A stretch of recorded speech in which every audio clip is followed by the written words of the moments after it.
Ayan, ayan po. So, hello everyone po sa ating lahat. Kumusta na po kayo dyan?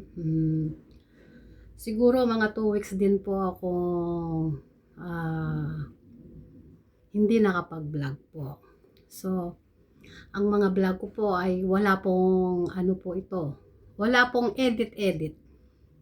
Kumbaga sa ano po, natural po ang lahat po ng mga vlogs ko. So ngayon po, today's vlog po, lalo na po sa ating mga mother, sa mga ating mga Mother Earth, o kahit sa mga miss, na ang vlog ko po ay patungkol sa pagpifacial na hindi na po kailangan na pumunta sa mga mamahaling facial lagi, pero pwede rin po tayong pumunta kung may budget every 1 year, ganon. So ngayon, kung gusto po nating magkaroon ng, para maingatan po natin ang skin natin, ang face natin para po hindi siya magkaroon ng pimples, ituturo ko po sa inyo kung paano po ang easy na mag-facial at makikita lang po ito sa mga kitchen po natin na hindi na po kailangan gumastos, at kung meron man po tayong mga brand ay mura lang po.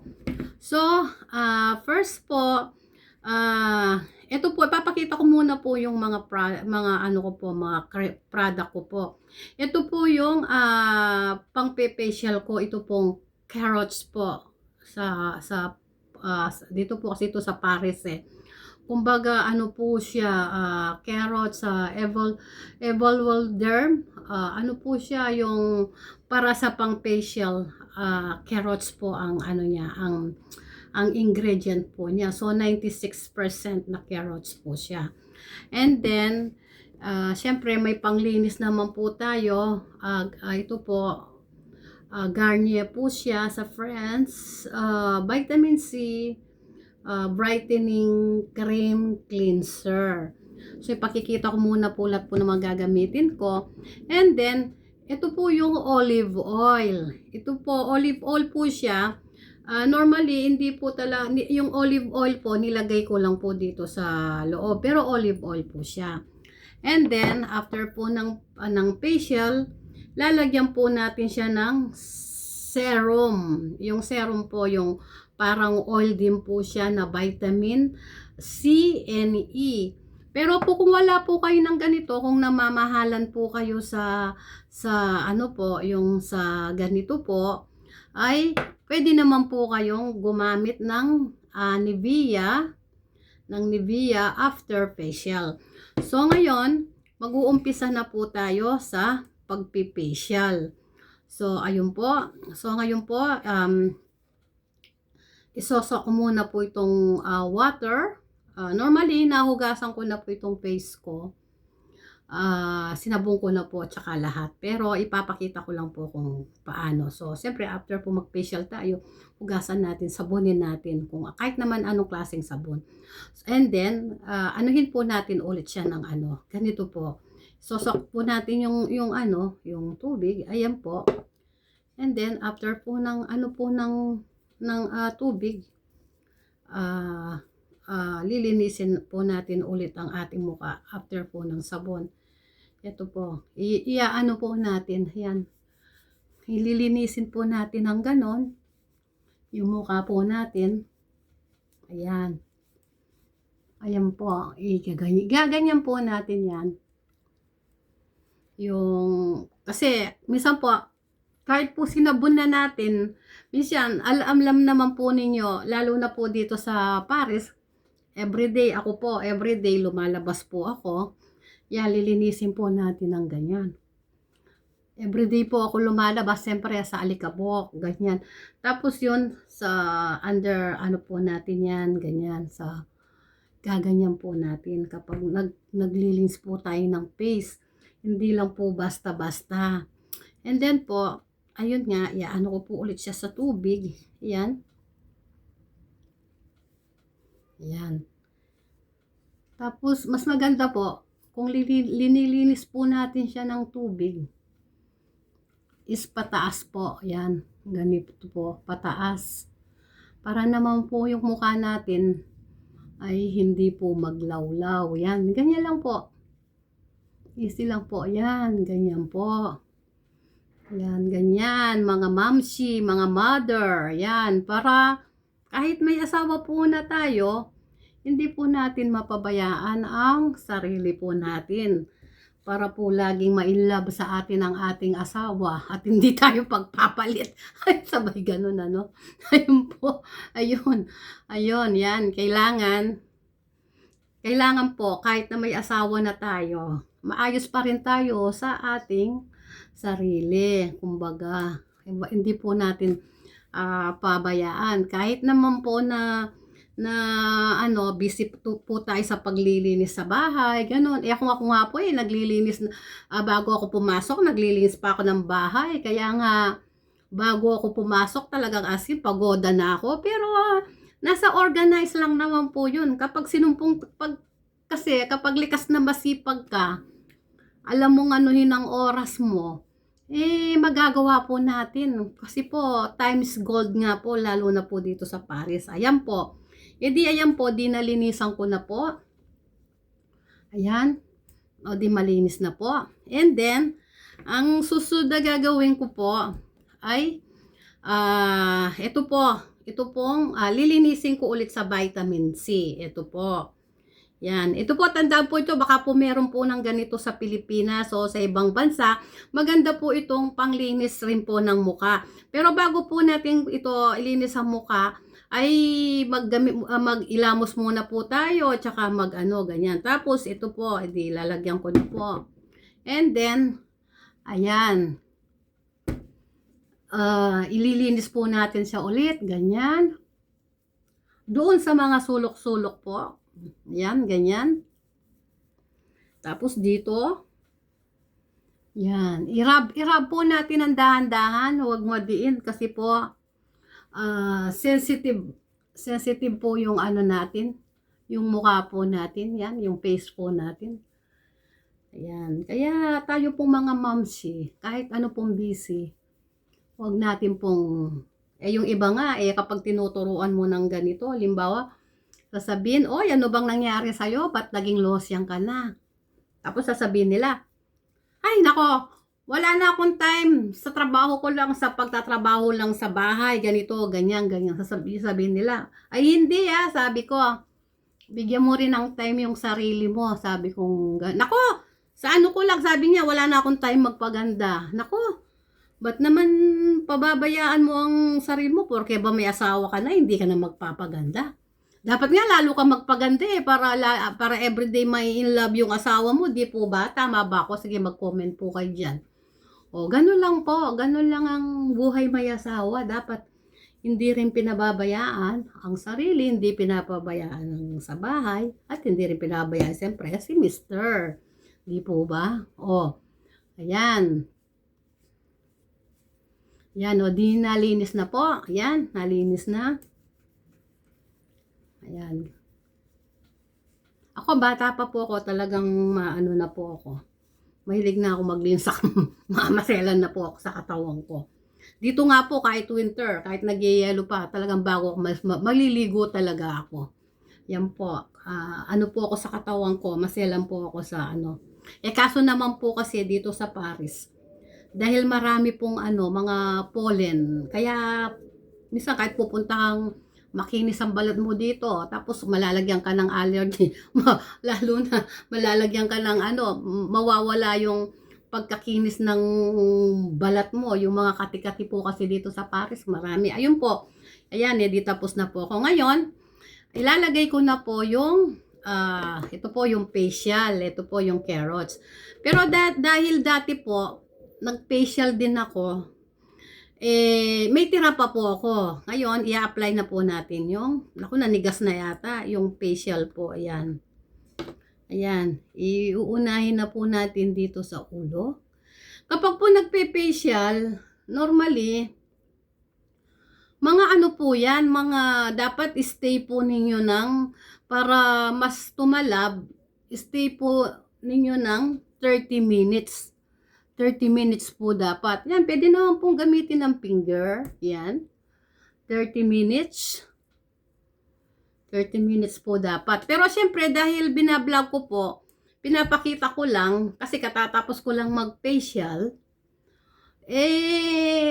yan, iaano ko lang po, tapos tatanggalin ko na rin. Pero, sa mga nagpe-facial po, 30 minutes po dapat talaga. Yan.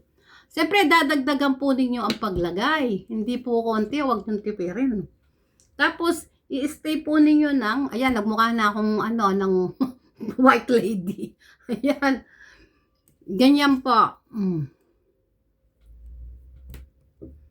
Tapos yan, i-ano po yung ganito. Yan.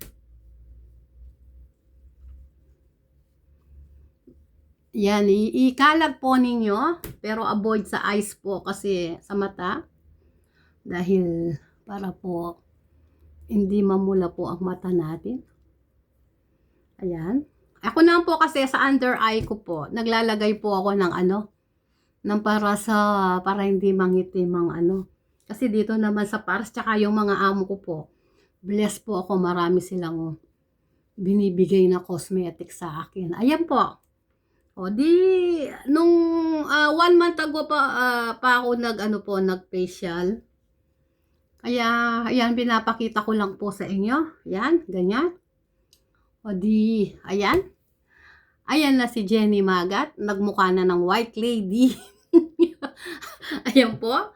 Kaya ganyan lang po mga mother, huwag po natin pabayaan ang sarili natin. Kahit marami na po tayong anak o may anak po tayo. Huwag po natin pabayaan ng ating sarili. Kailangan lagi pa rin po tayong maganda sa paningin ni Mr. Ganon. Ayan. Para naman po ang ating asawa ay hindi mga liwa. Maliban nga lang kung talagang loko-loko talaga ang lalaki, di po ba? Pero sa akin naman, kapag siguro hindi naman magloloko ang lalaki. Di po ba? Maliban na lang kung loko-loko talaga ang lalaki. Minsan naman kasi, may mga lalaki din kasi sa lalaki muna tayo, huwag mo lang girl. May mga lalaki rin naman kasi na minsan kahit napakaganda ng asawa nila, ay nakukuha pa rin nilang magloko. So, hindi natin alam kung bakit may mga ganon talagang tao. So, anyway, hindi yun ang natin. O, di po ba? So, ngayon, di na-facial na po, ayan, kapalan na lang po ninyo, Normally, manipis lang po itong nilagay ko, manipis lang. Pero kapag kayo po, pag gagawin po ninyo ang mag-facial, ito po, maganda pong pinampe-facial yung carrots. Kapag po gagawin po ninyo sa sarili ninyo, ay ano bang tawag dito? Kapalan po ninyo. Ngayon po, babalawan na po natin yan. Pwede naman po nating balawan na tubig lang. Wait lang po. Kukuha po ako ng bulak. Nakalimutan ko pala.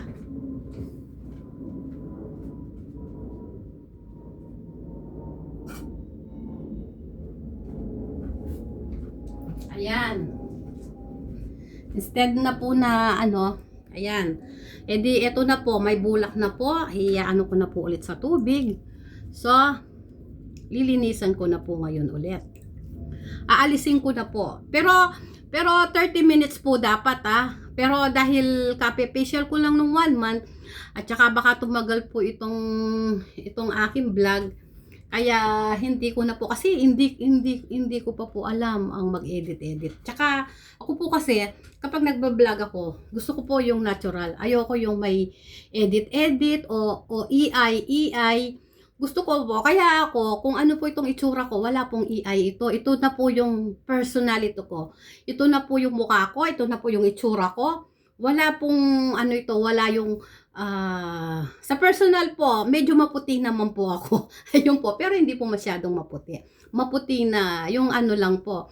Hindi po ako mahilig mag-AI para pumuti ako. Kasi mahirap naman yung puputiin yung mukha mo, tapos sa personal nakita nila, negra ka pala, di po ba? Kaya, mas maganda po yung magpakatotoo tayo, di po ba? So, ngayon po, lilinisin po natin ngayon. Yan.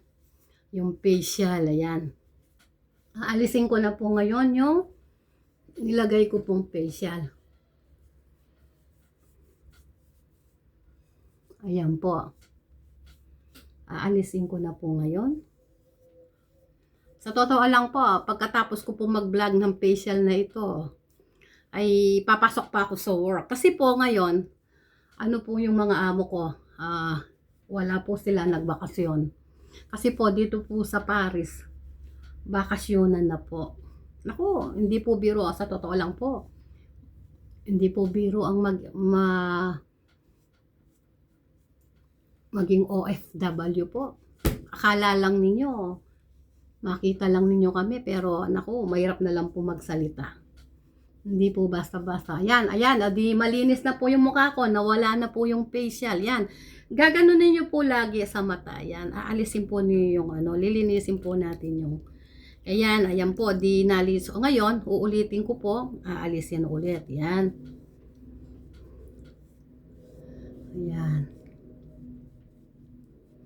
Ayan na po yung natural ko. Ayan. Natural, ko na po yan. Yan na po yung mukha ko talaga.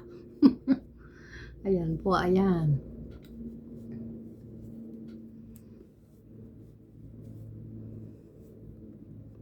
Hop. Yan, di nalinis na po. Malinis na po niyan. Nawala na yung facial. Gawin po niyo ito. Pwede ninyong gawin na, dahil mura lang naman po ito, mas lalo na siguro dyan sa Pilipinas, mura, maalikabok dyan, gawin po ninyong every 2 weeks, every 15 days. Ayan, yung mga weekend ganon, bago po kayo maligo. 30 minutes ganon po. Ayan, para po laging maganda po ang mukha natin, at makinis, at hindi po siya at yung hindi po tayo magka-pimples, at saka para hindi po kagad tumanda ang itsura po natin. Kasi kapag pabayaan po natin ang sarili natin, madali po tayong magmamature. Siyempre, lahat naman tayo may problema po, pero kung isipin po natin lagi ang problema, naku, basta mag-pray na lang po tayo mga mamshi, tayo mga OFW, kung may mga problema po tayo, mga suliranin po tayo, i-trust po natin sa Panginoon, yun po. Pero siyempre po, gagawa rin naman po tayo ng paraan, at rin po natin sa Panginoon, sabi nga. Kumbaga, ang Diyos, siya po yung kalakasan po natin. Siya po yung nagko-comfort sa atin. Lagi po tayong manalangin sa Panginoon, tayo mga OFW, para hindi po tayo malungkot. Tsaka, ayun nga po, kung may mga church po dyan sa ninyo, sa lugar ninyo, maghanap po tayo ng church, kasi po maganda pong maging community po yung kapag may church ka po, mapapalayo ka po sa mga bad influence. Kapag ako nga po, sa totoo lang, uulitin ko po na dito sa buhay ko sa Paris, sa tagal ko na po sa Paris, halos yung 85% ko po ay talagang inilagi ko po sa church. Pagkatapos trabaho, church, konting pasyal, siyempre magkakaroon din naman tayo ng mga friends. Pero siyempre, itatry rin din natin yung mga magiging kaibigan natin, yung hindi tayo, lalo na sa ating mga OFW na may asawa, o kahit wala mang asawa, single na pumunta sa ibang bansa, pipiliin din natin yung magiging kaibigan natin na hindi tayo iaano sa bad influence.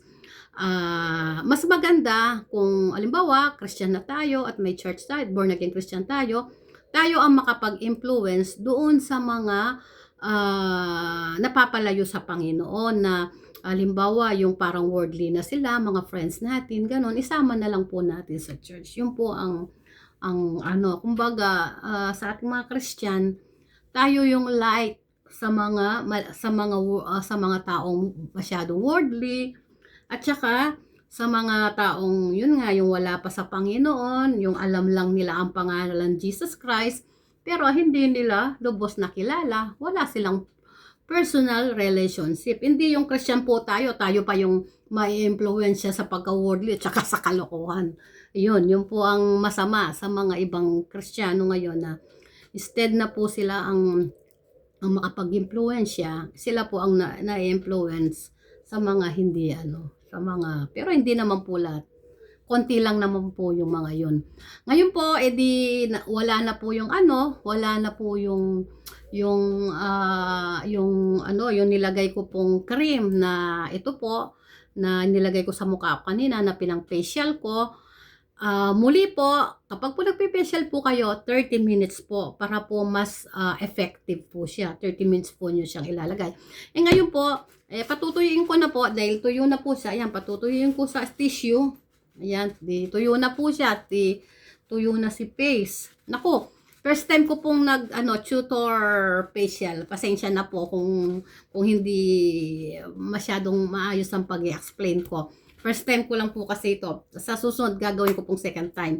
Ngayon po, maglalagay ako po kasi, instead na Nivea, ang ilalagay ko. Kasi po, may dalawa po ang pagpipilian. Ito pong vitamin C serum. Pero, kung namamahalan po kayo sa serum, sabi nga, sa vitamin C serum, pwede naman po siyang Nivea. Kasi ang alam ko po, mas mura ata ang Nivea sa Pilipinas.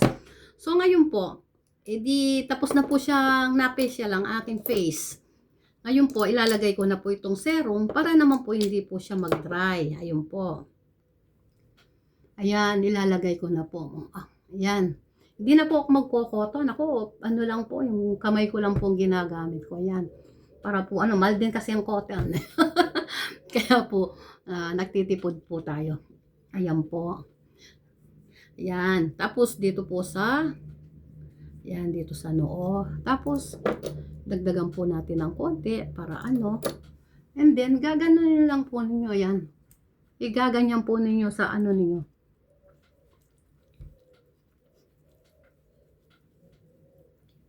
Ayan, gaganyan lang po ninyo para And then, pwede po lagyan din sa under eye.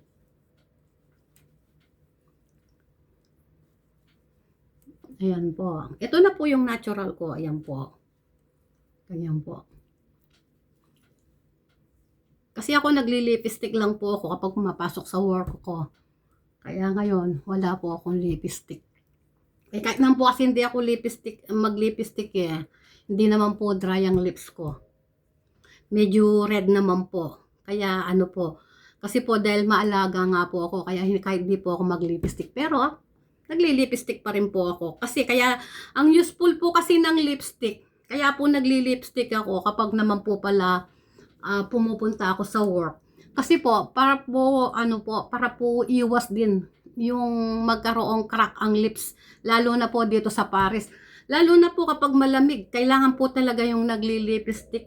Kasi protection po siya sa sa labi. Kasi kapag hindi ka po nagli-lipstick, madali pong mag-dry ang lips. Ako naman po, bago po ako magli-lipstick, may nilalagay po akong protection. Ayun, sana po pinakita ko sa inyo kanina. Ay, sa ibang araw po, yun po ang ibablog ko kung paano po ninyo panatiliin na red ang lips ninyo kahit wala po kayong lipstick. Oo nga po pala. Yun nga po pala ang ibablog ko sa susunod na kung paano po ninyo ipanatili na red lips po kayo. Ako po, medyo pa lang po. Medyo may edad na, pero tignan mo po ninyo, di po ba? Siguro naman, itong itsura ko, hindi na mukhang napapabayaan. Ano po ba? O, kayo po magsabi. Yun po. Kaya sa susunod na vlog po, ipapakita ko po sa inyo kung paano pong manatili na kahit wala tayong lipstick, hindi tayo mukhang maputla, tsaka yung red po ang natin, ang lips. So, ayun po, tapos na po akong mag-facial. Sana po, natuwa po kayo sa aking vlog. Jenny Magat Vlog. Please, subscribe my channel, my YouTube channel po, at please like and share po. At ayun po, sa muli po, maraming pong salamat sa mga nag-subscribe sa aking YouTube channel, Jenny Magat Vlog. At ang Diyos na po ang balang magbalik sa inyo ng blessing, lalo na po sa mga nanonood, nagpapalo po sa akin. Maraming salamat po. At ayun nga po, kaya ginawa ko rin po itong vlog na ito na someday na gusto ko rin pong makapag-charity, makatulong sa mga talaga pong nangangailangan, as in yung po talagang walang-wala po. Hindi po yung mga tamad na tao, ganun po. Yun po, anyway po, kahit naman po na wala pang kinikita itong aking YouTube channel, syempre po, hindi naman po basta-basta ang kumita sa YouTube channel. Kailangan pang magkaroon ka ng 1,000 subscriber bago ka ma-monetize. Kahit naman po hindi tayo kumikita sa YouTube channel, basta meron po tayong sobrang pera, nagcha-charity naman po tayo sa ibang lugar, lalo na po sa ating bayang Pilipinas na marami pong nangangailangan doon. Siyempre po, hindi naman po lahat ay pinanganak na mayaman. So ngayon, tayo naman po, kahit simple po ang buhay po natin, nakakatulong naman po tayo kahit hindi po tayo rich. Kasi ano ba, yung kailangan bang maging mayaman ka para makatulong ka, no? Sabi nga, kahit konti lang yung tinulong mo sa iyong kapwa, basta bukal sa puso mo at nangangailangan yung tulungan natin, sabi nga. Gaya nung, kumbaga sa pagtulong natin, nag-glorify natin ang Panginoon. Pero syempre, mas maganda kung may personal relationship tayo kay Lord. Kasi kapag may personal relationship tayo kay Lord, ibig sabihin nun, mas makikilala natin. Kasi sabi nga, hindi naman tayo maliligtas din sa ating gawa. Ang number one sa lahat dyan, maliligtas tayo para masave tayo, yung accept natin ang Panginoon Diyos, yung si Lord Jesus Christ, as our Savior, na kilalanin natin siya. Tsaka ayun nga, yung magpatuloy tayo sa pananambahan sa Panginoon Diyos. O sige po, marami pong salamat po muli. Thank you po and God bless po sa ating pong lahat. Bye-bye po.